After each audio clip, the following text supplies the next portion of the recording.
Okay, good afternoon now. Good afternoon, everyone. Thank you so much for joining us today. The topic for today's discussion is hydrogen's role in South Africa's energy transition.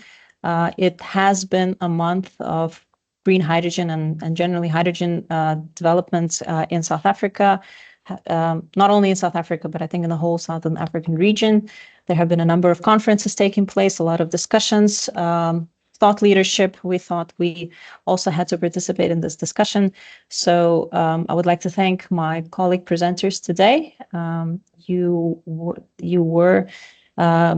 We shared an invitation with you. Their biographies are there. So please do go to the invite and familiarize yourself with their biographies. Otherwise, I think we will kick off now.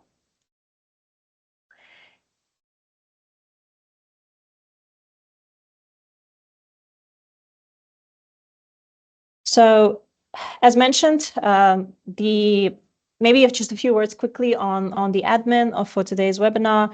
The chat has been enabled, so if you have any questions, please do and post your questions in the chat. We will, at the end of the webinar, try and unpack some of these questions. The questions that we do not manage to unpack live during the webinar, we will respond to them after the webinar, and we will share our answers with everyone registered after the webinar with other webinar materials. Please try and stick to the topic of today's webinar. Unfortunately, we will not be able to respond to questions that do not relate to the topic. Otherwise, we will do our best to really respond to all of your questions. So thanks again so much for joining us. And without really further ado, I will just jump straight into it. So hydrogen obviously has been has been in discussions, and there's a lot of development that is taking place in that space. From Cresco's perspective, as you can see, that is one of the technologies that we see developing in South Africa one way or another. Obviously, there are so many things happening in the energy space in particular, but also in wider South African economy, that you can't really look just at green hydrogen in isolation. It is linked to all of the developments that are taking place. And the developments that are taking place, they will inevitably also impact green hydrogen. So in terms of the green hydrogen development itself, as you can see, there's a lot that has been happening in that space recently. I'm going to focus just on the recent past. And even looking at the recent past, you can see that it's a very active space. So Hydrogen Society Roadmap, which is South Africa's overarching policy document, was published in 2022. An important document basically laying out a vision to develop a globally competitive hydrogen economy in South Africa. It was then followed by another important document, Green Hydrogen Commercialization Strategy. It was approved by the cabinet, and it's an action plan to establish the country as a major global producer and exporter of green hydrogen. And obviously, it attempts to leverage on its renewable energy potential to support that development. Just this year, as you can see, a lot happening. Two important initiatives relating to the environmental impact. One is the Environmental Impact Assessment Guideline, a practical instructions manual providing guidance to practitioners, project developers, and stakeholders on managing environmental and social impact, was published. That was supported by the Green Hydrogen Potential Atlas, which is a tool launched to identify suitable regions for green hydrogen production. And then last but not least, a couple of months back, South African Renewable Energy Masterplan was also approved by the cabinet. So obviously the focus of this document is on the renewable energy and battery storage, but by the directive of the cabinet, it has to be directly linked with the green hydrogen development, and it needs to be well managed from that perspective. So all of these regulatory developments are important for the green hydrogen development in South Africa, and they drive the changes that are taking place. So in terms of I just wanted to quickly touch on the two documents more in greater detail. And this is the commercialization strategy published in 2023, and then the South African Renewable Energy Masterplan published this year. So as you can see, the strategy basically lays out a vision for South Africa to become a major producer and exporter of green hydrogen while supporting domestic decarbonization and the just energy transition. So it is important to recognize that link. So obviously we are to rely on and we are to develop an exporting industry here, but with the focus on the domestic consumption as well. It builds around the prioritization of exports, as mentioned, but also focusing on the domestic demand, that of green steel, the heavy intensive mining, etc. So there are a number of industries in South Africa that do consume hydrogen and could switch to green hydrogen as a source of fuel, potentially. But obviously that depends, as we will discuss in greater detail today, on the price and the competitiveness of green hydrogen. So I do not want to go through the actual targets. They're here really just for context, but as you can see, there's quite an aggressive growth that is being laid out, that is being proposed. And as mentioned, according to the strategy, it is important to strike a balance between dedicating resources to renewable energy for green hydrogen production, but also safeguarding resources intended for domestic electricity security, right? So there is this ongoing debate. How can we really focus on green hydrogen generation when we have an energy crisis within the country? So this document and also the master plan lays out that we need to somehow manage, and we need to strike a balance, and we need to satisfy both. So from the energy security perspective, obviously there are two use cases that there is an important use case that can be considered for South Africa, and that is, for example, large-scale hydrogen storage projects. They are often seen to complement renewable energy sources, and they can serve as enablers for grid strengthening, allowing thus for additional renewable energy projects to connect and contribute to electrification efforts. Then going to the South African Renewable Energy Masterplan. So as mentioned, it was approved earlier this year, and it is a comprehensive strategic framework focusing on renewable energy and storage, but also integrating green hydrogen development as a critical component of South Africa's decarbonization strategy. So the plan is really, as mentioned again, here it is reinforced again that we need to manage both domestic energy security and green hydrogen production requirements. It goes into great detail, identifying the hubs and the actual, steps that would need to be taken to make it all work. And then it also lays out, it requires comprehensive regulatory reforms, including tax incentives, special economic zone incentives, and then carbon pricing mechanisms to improve green hydrogen competitiveness. So all in all, in South Africa, when focusing really on domestic consumption, hydrogen can be used to decarbonize heavy industries like cement, steel production and mining sector. It can serve as a clean fuel and feedstock. So its potential goes beyond that, further into the agricultural sector. So there are many use cases for green hydrogen. However, we have to be cognizant of the fact that widespread adoption of green hydrogen will depend on how its price compares with traditional fuels and whether it is cost effective when considering existing fossil fuel options. In terms of the support to the grid strengthening supports, as it will also be compared to other technologies, and its price points will also be compared to existing technologies. So the remaining two slides that I would like to unpack today really relate to these two use cases. So the first use case is local production of green hydrogen for local consumption.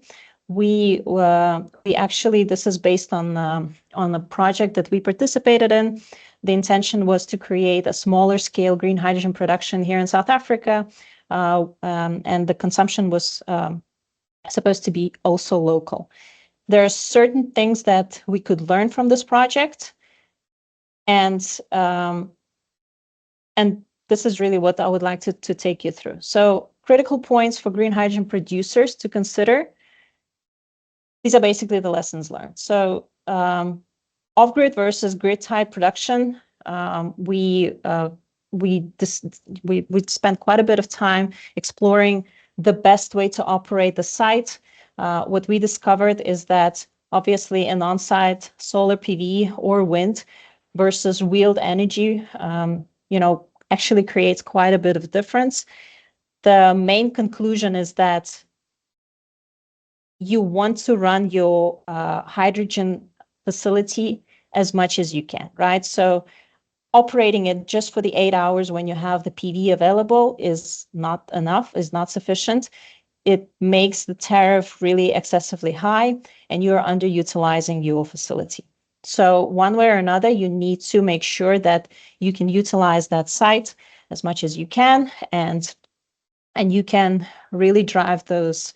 You can really drive the operating, the revenue of the site. Project funding structure is another important consideration. Availability of incentives, the actual size of capex, tenor of the debt. We did run into trouble, finding suitable debt tenors. It's a new technology, so unfortunately, senior debt providers were not very willing to provide longer-term debt. And the moment you step into the shorter-term debt area space, you run into all sorts of trouble, but ultimately that just drives the tariff up. You can't disregard any byproduct. So oxygen as a byproduct of hydrogen production cannot be neglected. It needs to be utilized, because it doesn't materially improve the business case. And finally, the commercial structure. So you need to have a solid off-taker over the term of the PPA, but that goes without saying. So critical points for green hydrogen consumers to consider. The type of hydrogen consumed, obviously, the type will drive the price. Hydrogen price curve. It is important to understand that, as this is not something we see very often in the energy space. Usually you assume a steady increase of the tariff. With the hydrogen, the general assumption actually is that the hydrogen price should decrease over time. So this is another critical consideration when looking into the hydrogen projects. Project funding, obviously, particularly for something like fuel cell projects, it becomes important linking it directly to your fuel. CapEx, again, is very important, cost of equipment. And then obviously your electrolyzer technology.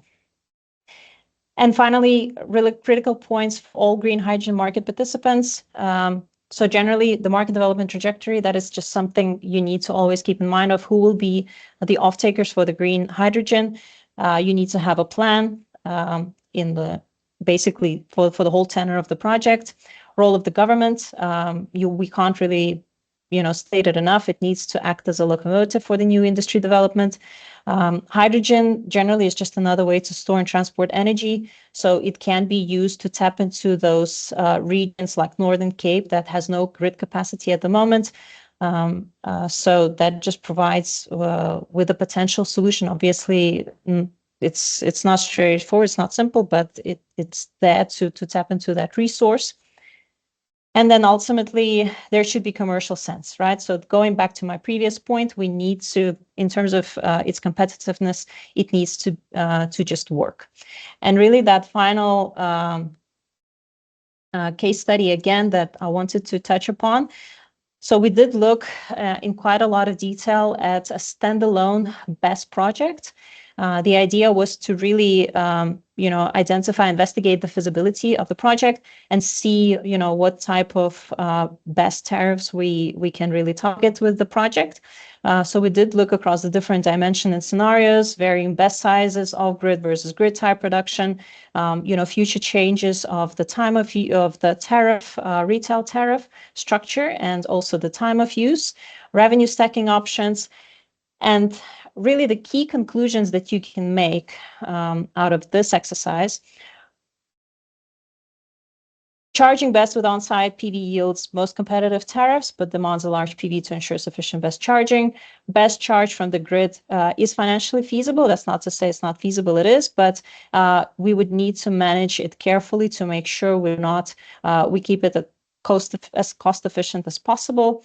Best utilization needs to be maintained at very high levels, same with the green hydrogen, right, production, to make the investment sense and also drive the tariffs down. Revenue stacking is critical for feasible standalone BESS projects. So ancillary service payments, for example, represent a critical revenue stream. So that needs to be obviously explored and utilized.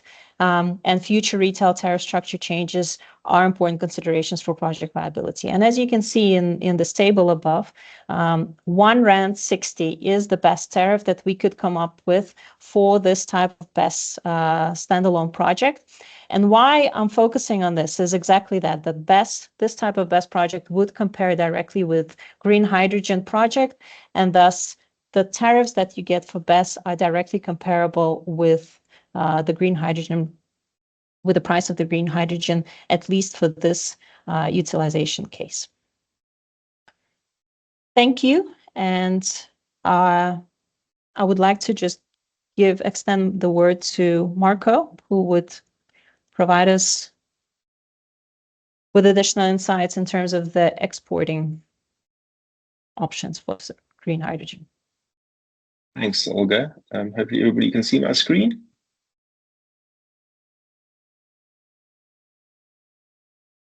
So thank you, Olga. Thanks for the opportunity to present. Although our project is based in Namibia, the economics of green hydrogen projects in Namibia and South Africa and the challenges and opportunities that they face are equally shared by both countries. What I just wanted to start with is there's been a huge amount of confusion in the market driven by new entrants into the space that perhaps didn't understand the sector as well as they should. And hydrogen has been sort of declared as the Swiss Army knife of use cases, but ultimately that is not correct. Hydrogen has very specific use cases, and where effectively it can outcompete against direct electrification. And I think the best way to think about the future energy system, everything is electric. You will electrify every single system that it makes economic sense to do so with direct electrification. And that's primarily going to come from solar and wind, obviously a little bit of hydro in there, but hydro is more limited. And those sectors will be directly electrified. And we see this happening at an enormous scale around the world, particularly in the last 18 months. The scale of electrification has really, really accelerated, particularly now being led by China.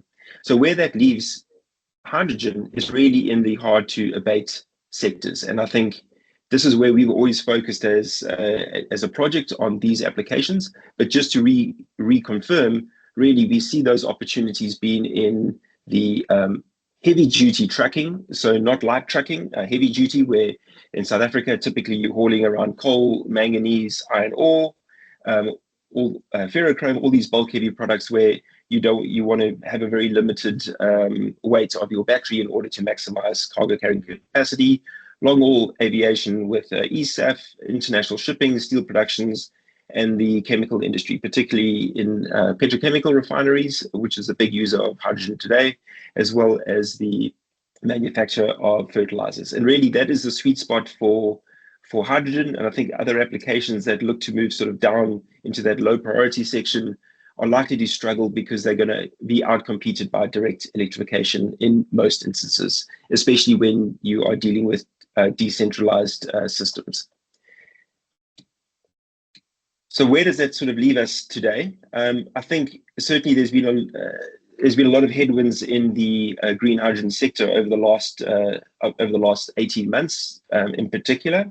And really, there's some good reasons for that. Some is just a readjustment that you always get as the industry starts to mature and people start to understand the complexity of delivering these projects at scale. And those projects that were originated that maybe weren't that well thought through or were too early in the cycle, those tend to now start exiting the market. But in addition to the sort of the general maturation of the industry, I think we have faced, particularly from the start of this year, a number of economic shocks that have, let's say, diverted attention around from some of the climate goals. I'm not going to go through all of them. I think most people are familiar, but certainly the ones I'd like to touch on are really the delayed policy implementation in Europe and a reset by Korea and Japan over how they are looking to enter into the space. And that has basically left us in a situation where we don't see targets changing for the deployment of green hydrogen in those hard-to-abate sectors. What we see is a drifting out in time of when those targets were going to be achieved. So if you look at Europe as an example on the right-hand side of the graphic, they were targeting 10 million tons of imported hydrogen by the end of 2030. I think that's going to be significantly delayed, and we would see that happening somewhere around the mid to late 2030s at the current rate of scale. And I think this is not uncommon. If you look at the scale up in the wind and solar industries, it took an enormous amount of time for these industries to effectively take root, come down the cost curve before they could scale rapidly. And we see hydrogen being no different. Maybe one thing just to touch on is blue versus green hydrogen. So blue hydrogen, we see that facing quite significant challenges, particularly because we see the pricing of green hydrogen converging with that of blue hydrogen, but without the technical challenges of managing blue hydrogen storage of the carbon that needs to be sequestrated underground. Those are quite complicated technical challenges. They are not homogeneous across different projects. Each specific geological formation where you now need to sequestrate that carbon has its own unique challenges, which from a technological perspective creates risk and uncertainty. So as we've seen green and blue pricing converging, where green was previously quite a lot more expensive than blue, we're seeing a number of blue projects exit the market. And I think this will be ultimately net beneficial for South Africa as trying to trade into that space. If you look at what's happening in Europe in particular, which we wanted to focus on, there are a large number of incentives or regulations already in place to drive the use of green hydrogen. Targets by the EU that have been set. One of them we touched a little bit earlier, 10 million tons by 2030. That's going to get pushed out, but that target and strategy still remains. The emissions trading system and the carbon border adjustment mechanism, effectively a tax on carbon emissions in the European Union on production and a tax at the border for carbon heavy products getting imported into the Union. That all comes into effect in early 2026. The regulations are currently in place, but they will start to bite from 2026.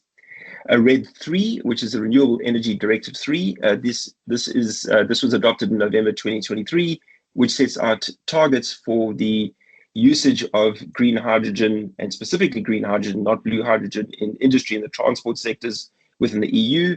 That has been adopted and is now being rolled out by member states. And then also on the fuel side for shipping, the EU also has a number of initiatives in that sector, and there's also additional initiatives coming out of the International Maritime Organization. So although there has been there has certainly been a delay in the European sector in rolling out these regulations. The planned regulations to be rolled out, or the implementation of existing regulations on the left-hand side, will now be rolled out during the course of the next year on the as listed on the right-hand side. And really, where we see the primary drivers coming for demand signals will be coming through the use of what is termed renewable fuels of non-biological origin quotas, which is just a fancy way of saying green hydrogen. Those will effectively kick in and be transposed by all the EU member states into their local legislation over the coming period, and that will effectively then start to anchor demand offtake requirements out of those sectors. We also are waiting eagerly in towards the end of October. The International Maritime Organization will be publishing its statement around green or utilization of low carbon fuels in its energy transition. Those will be coming out by the end of this month. And then we're seeing a lot of the policy development happening on the support side to get these projects to move. And I think the best way to think about these projects, where wind and solar, you can start on a much smaller scale. And you can start with 1 megawatts of solar, then scale it up to 5, then 10, then 15, then 20, and it scales almost in a linear fashion. And you get some economies of scale as you continue to expand the size of those overall installations. But ultimately, they are modular. I think the challenge for the green hydrogen sector is, in order to get an economies of scale, your constraining factor is your hydrogen production facility. If you are in the European context, or it's ammonia if you are, as most of the projects in South Africa are that are focused on exports, the constraint is the ammonia synthesis loop. And that is an expensive piece of equipment that is very large in scale. And therefore, you need to be able to operate at a certain scale to be able to ensure that that equipment is well utilized to bring down the tariff. So what we have been advocating for, in order to try help provide stability to the market for off-takers, is a contract for difference mechanism. These contract for difference mechanisms are very well understood. They've been utilized in the renewable energy sector quite extensively in order to scale it up historically, even in South Africa with feed-in tariffs in the early stages before moving to an auction system.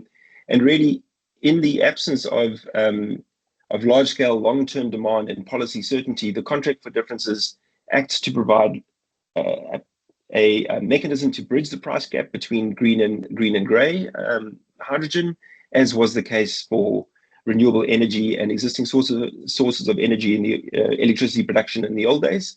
It removes some price volatility over the sector, but most certainly, or most importantly, it provides long-term stability. And I think this is what's crucially important for us to move beyond pilot-scale projects into large-scale projects. And the only way that we come down the cost curve and mature this industry materially is by executing projects at scale.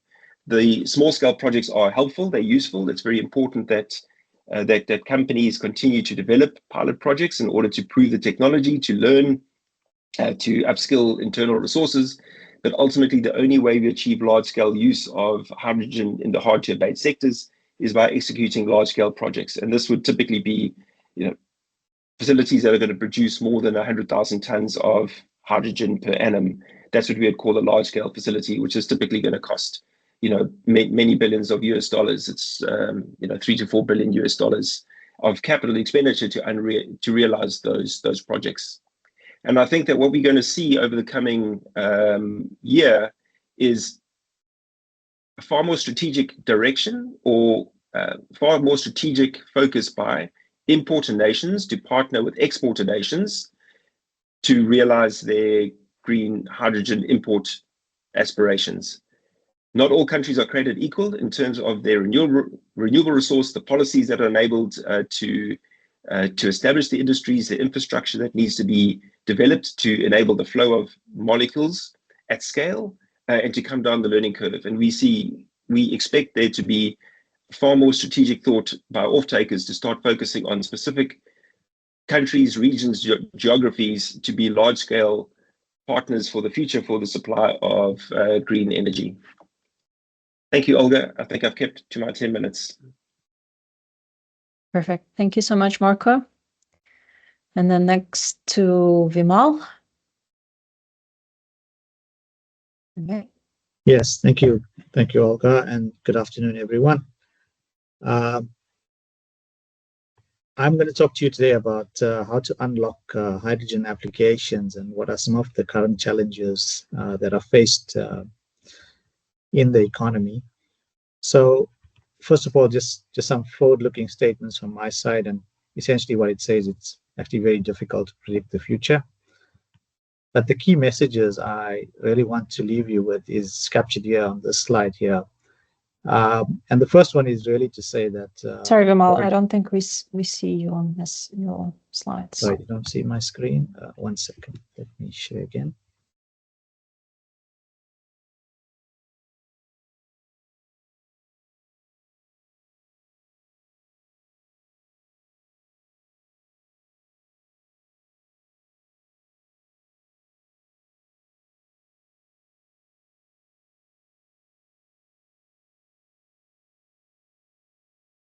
There we go. Can you, is it sharing now? Yes. Okay, excellent. Let me just go back. Perfect, Just thank you. confirm all that you can see the right screen. Yes, we can see it. Yes, thank you. Okay, excellent. Sorry about that. Yeah, so as I was saying, I think the first message is really that although green hydrogen projects have moved from announcements to really maturing, there's still many key challenges that are faced. And if you look at the Hydrogen Council's recent report, they've quoted something like 50 projects in the last 18 months which have been cancelled or stopped pre-FID. They also quote a number of about 500 projects that have achieved FID since the last 4 or 5 years. A lot of them on the back of public or government support.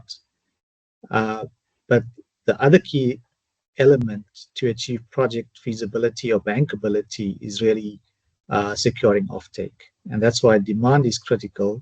And in the near term, we see demand being driven mainly by regulatory support and mandates, right? Tied to that is the fact that, as Marco mentioned, the use cases for hydrogen are really being refined, where it's being focused really on specific applications where hydrogen or hydrogen derivatives can directly substitute fossil fuels, such as the maritime industry, aviation industry, and other specific applications. So I think what we're seeing is that the use cases for hydrogen, rather than being quite broad, is now being narrowed down to those areas where it makes sense and where there are limited alternatives such as electrification to choose from. On the economic side, as we know, the cost of green hydrogen really is driven by the cost of renewable energy and energy storage to a large extent. And this is where I think South Africa or Southern Africa is actually a good location, given our resources available on renewable energy. On electrolysis, although there have been cost reductions, capital cost reductions, and technology improvements on electrolysis, China, for example, has invested heavily to reduce the cost of hydrogen production through technology advances on electrolysis. And I think this space here is really something that will open up in the next few years, where we do foresee further cost reductions, mass production of electrolyzers, just as it's been done on solar PV, wind, and battery storage. You will find that the cost, as we get down the cost curve, the cost of hydrogen will reduce significantly as well.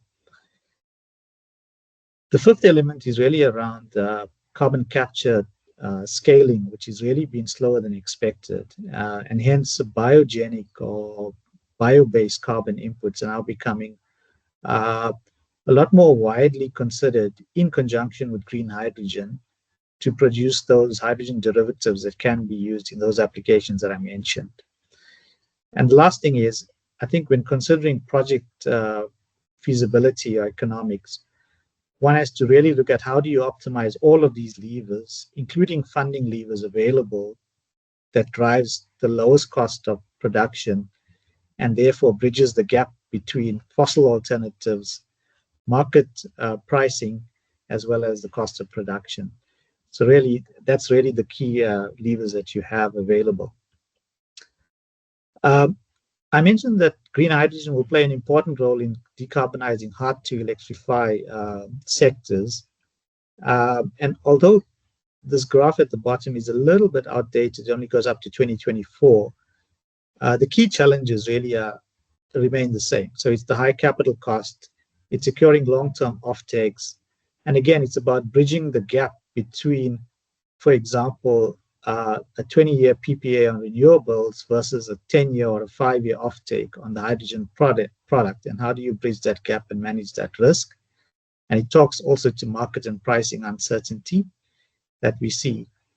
The policy and regulatory requirements there's still a lot of debates, I think, around the interpretation of some of them, specifically those EU requirements, and I think those will need some refinement in the years ahead. I know the EU Commission are looking at that, specifically things like the import of renewable products into Europe, as well as the RED directives related to the allocation principles of renewable inputs into a process.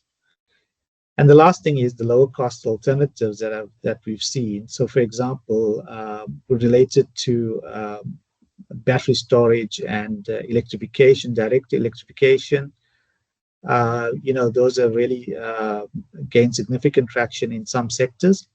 And again, I think this is where refocusing of hydrogen towards other areas or other industries is important.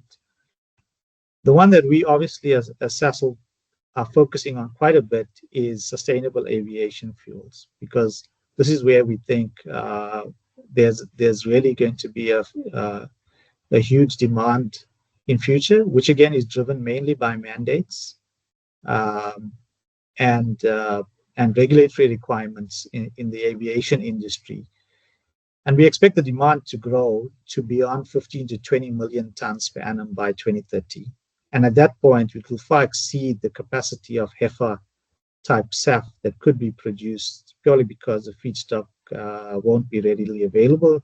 And then this allows for things like eSAF to bridge that gap.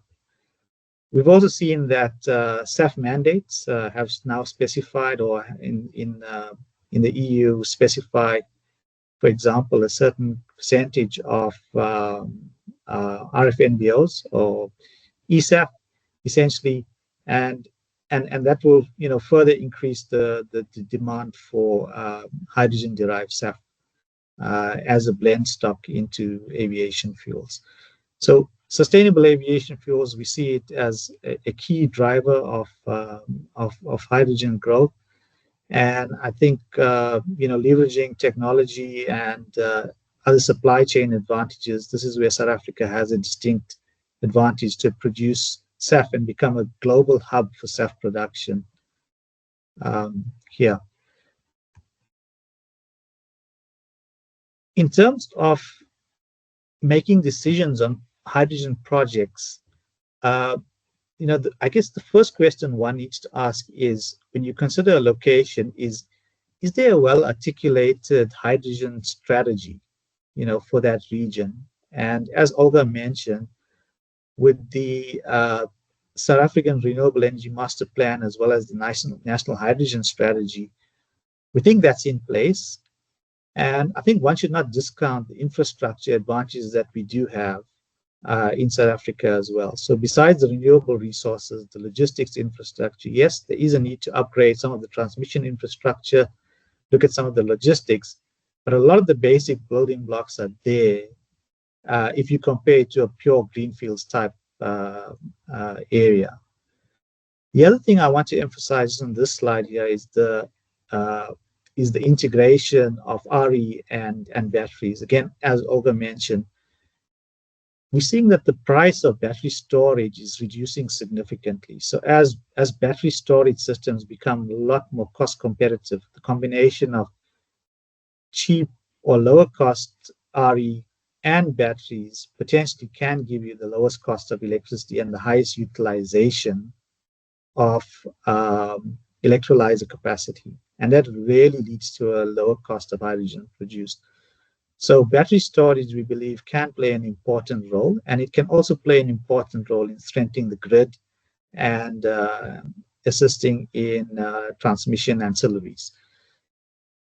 Project timing, the important thing to note here is that the pace of technology development is really rapidly advancing. And hence, a decision that you make today on technology, in 5 years' time, it may actually be not the best decision, or it may be almost redundant.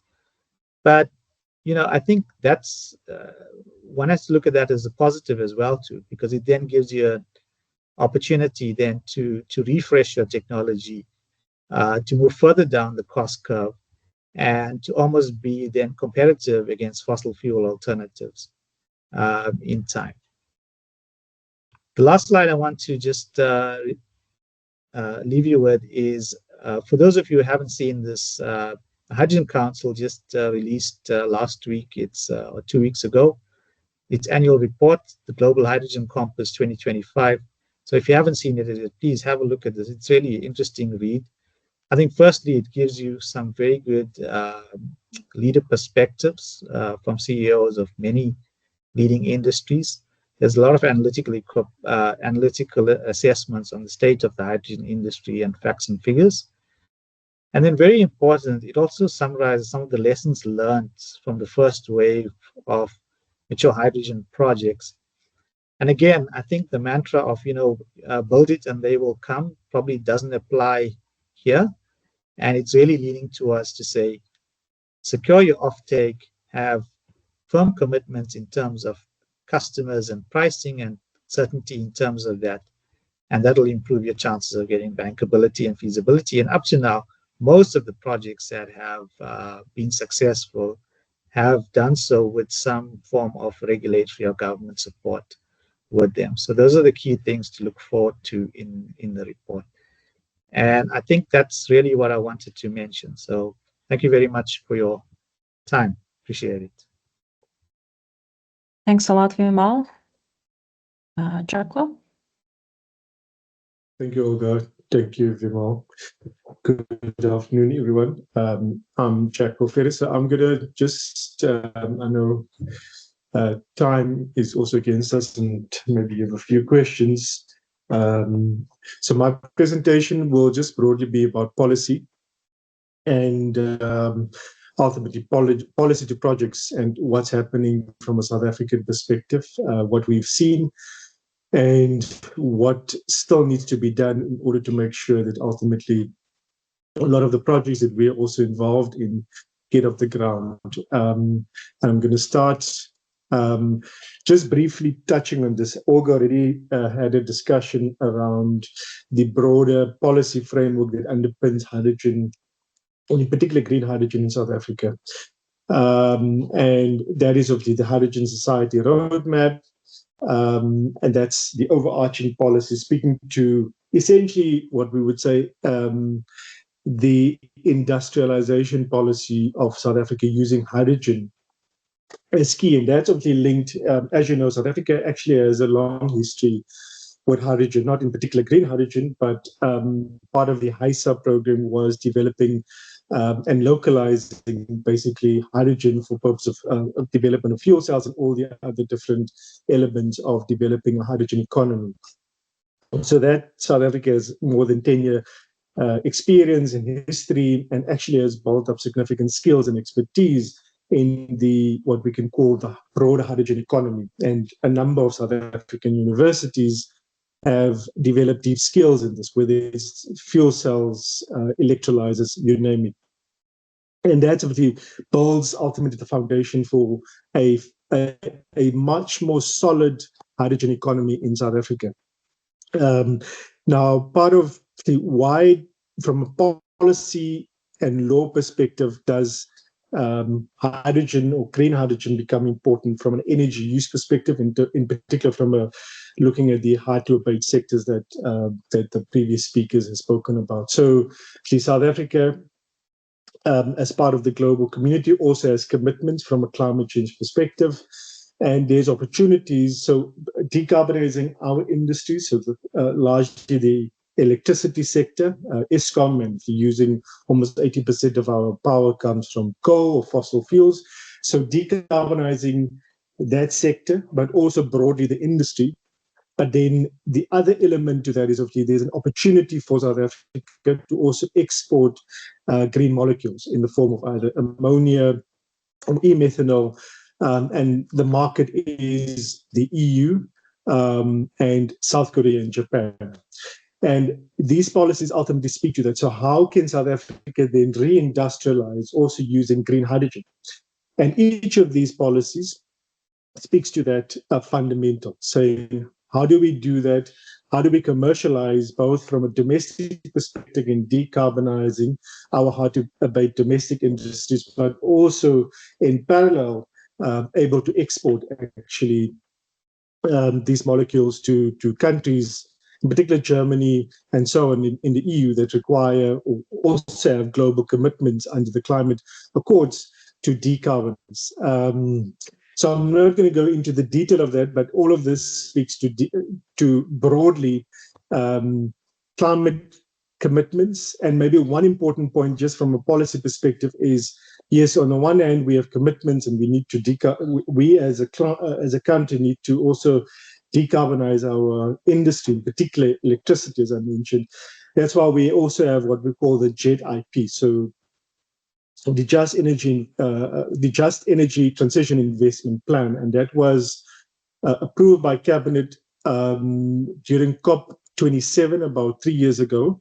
And it's a plan basically that sets out and identifies primary sectors. So there's EV, so electric mobility, there is green hydrogen in particular, and there's also specifically talking about in Mpumalanga, the power sector, and how do we assist the power sector to decarbonize. And there's a number of incentives and commitments by European governments in respect of tapping into investments. And I'm going to talk about that in particular around actual projects where Mpumalanga has been identified as a hub where renewables can play a significant role, but also hydrogen.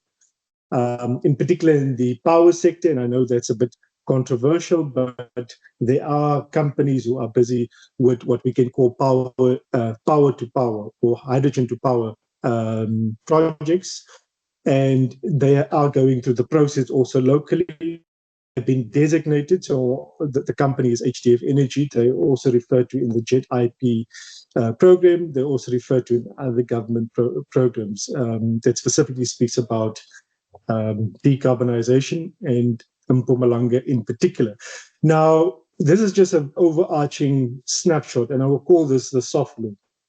Now, when we look at hard law, there's also, from a bankability perspective, a developer and funders will look at what is the actual requirements that need to be complied with by these projects. And from a broad perspective, there has been changes, not specific to hydrogen, but it's important from a hydrogen perspective in what we call the electricity market. And that relates to Eskom in particular, the unbundling of Eskom now creating the the NTCSA, the National Transmission Company of South Africa, which was started trading from July 2024.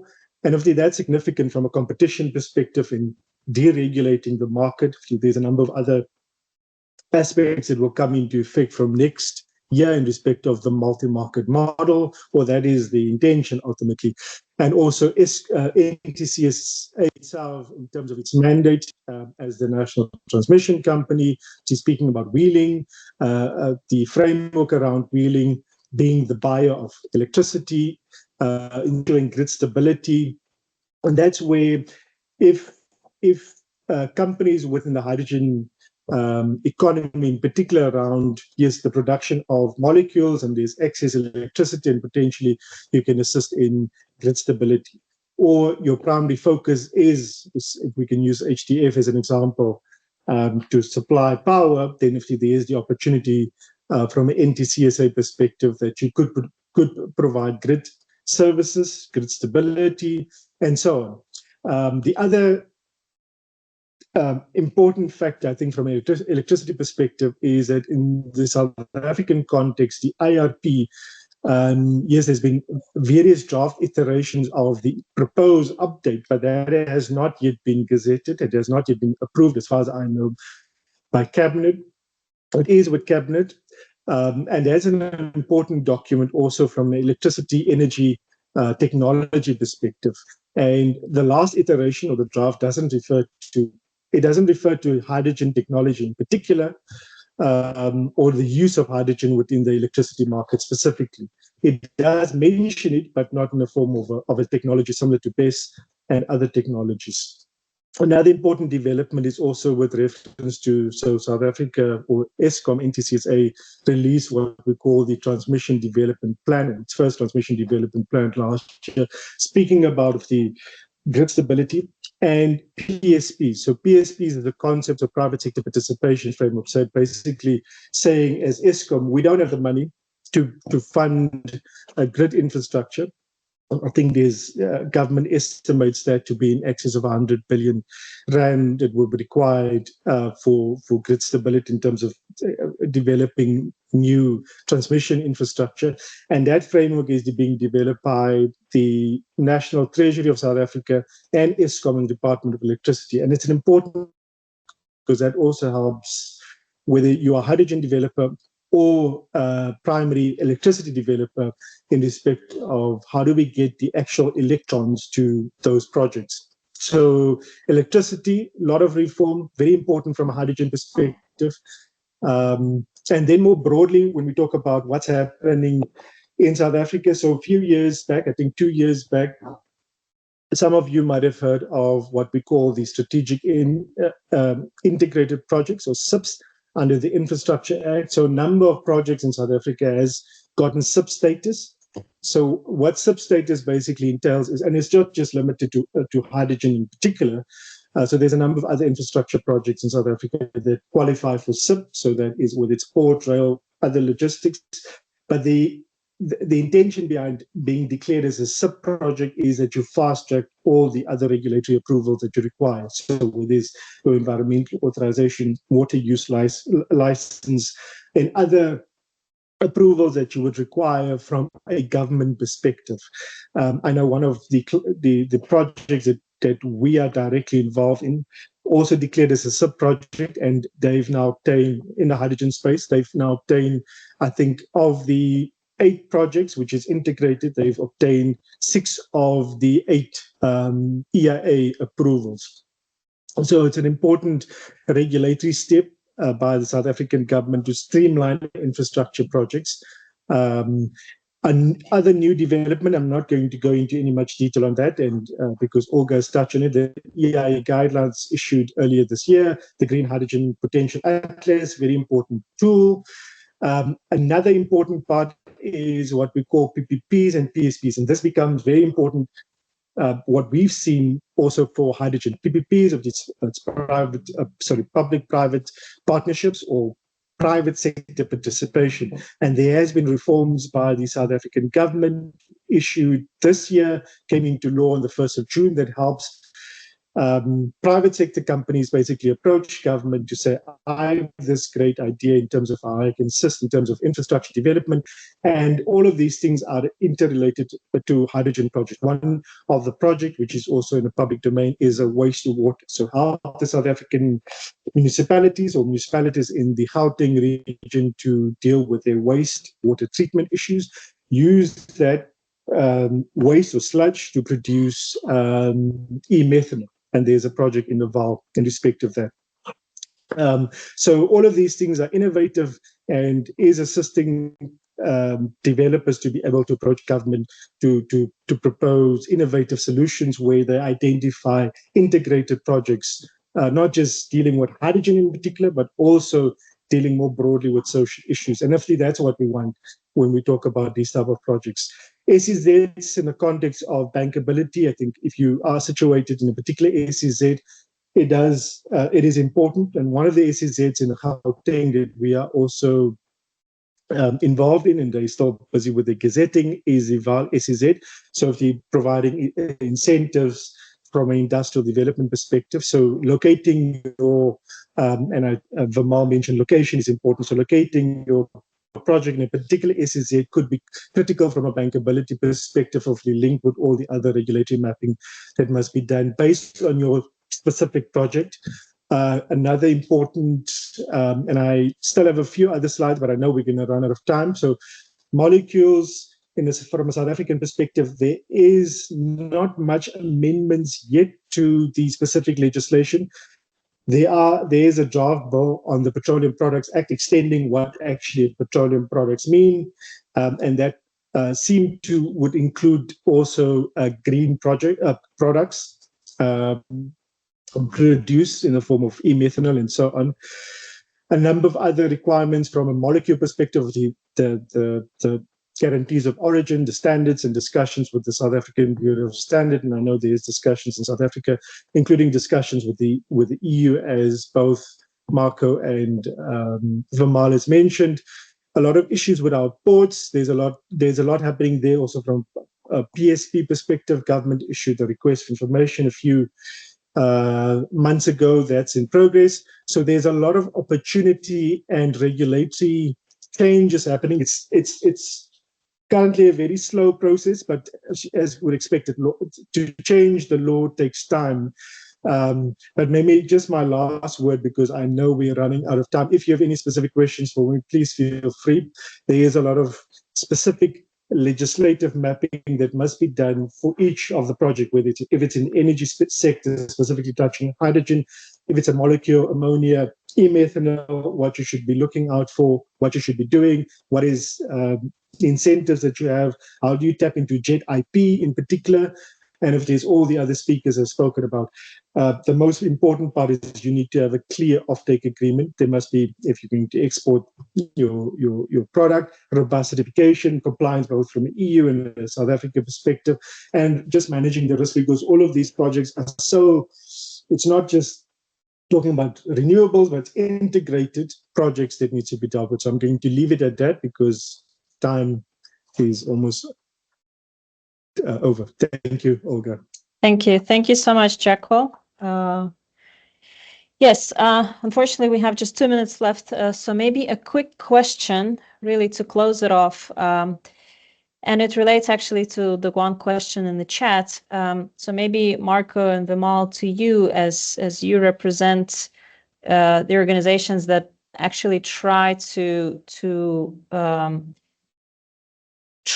make two big projects a reality. So Vimal Sasol is involved in the Buchabai, and obviously Marco is being part of Hyphen. You're very active in Namibia. So I guess the question that I have relates to the size, really. So we speak about economies of scale. So in your opinion, what are the chances of raising money straight away for the big project, as if we look at it in its entirety? And is there a way to phase it then? If it's difficult to go for the full project straight away, is it possible to phase it? And then what would be the approach really in terms of bankability and making it a reality? Yeah, thanks, Olga. Marco, if you don't mind, I'll give it a stab and then you can come in.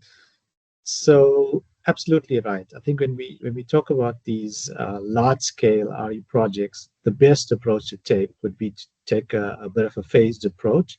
And specifically in South Africa, where you mentioned that the current issue we have is really the electricity environment, right? And making sure that we have security of electricity supply, we have the transmission and grid infrastructure to support that. The first phase really would focus on the RE element of that and making sure that you get that in, because that almost becomes a no regret pillar for future hydrogen development. So RE, as let's say the first phase, I think one can progress with that, and then the rest, you can look at it in terms of smaller increments or smaller elements, as for example the port or logistics infrastructure becomes developed, as the transmission infrastructure becomes developed, and most importantly, moving in lockstep with your customer demand offtake. So absolutely, I think that's the right approach to take. I think from my perspective, it's a little bit different. We look at the use case, ultimately where the product is going to be deployed. So if you look at ammonia replacement for the fertilizer industry, for example, if you're going to switch off a steam methane reformer in Europe, and typically they're around 500,000 tons of ammonia production out of a steam methane reformer, turning it down to 80% of operating capacity is not the best way to run a chemical plant. In order to get the maximum operational efficiencies from a steam methane reformer, you really want to be running it at full production capacity. So we see it somewhat differently, is that instead of imposing percentage targets across an industry, is really to focus on achieving decarbonization of key operations where there's just a strategic intent. You see this in Japan and Korea, where they're looking to co-fire ammonia into to coal-fired power plants. We don't think that's the best use of high-value ammonia, but it is a way for them to match the demand with the supply. So again, going back to the European context, if you're going to switch a steel plant to green steel, or you're going to replace green ammonia, grey ammonia with green ammonia, you really need to be addressing the whole supply chain of that operation, because you can't be half pregnant on it. You either, you can't be running two sets of different technology infrastructure simultaneously. And this will obviously be different in the South African context. There's different opportunities in the South African context, but from where we are in Namibia, where it's an unindustrialized country in terms of its scale, the opportunities are outside the country in the first wave of investment, not inside the country. Thank you. Great. Thank you so much, everyone, for joining us today. Sorry, we're a bit over time. I hope you found that useful. Thank you so much to the presenters today. And until the next time. Thank you. Have a good day. Thank you.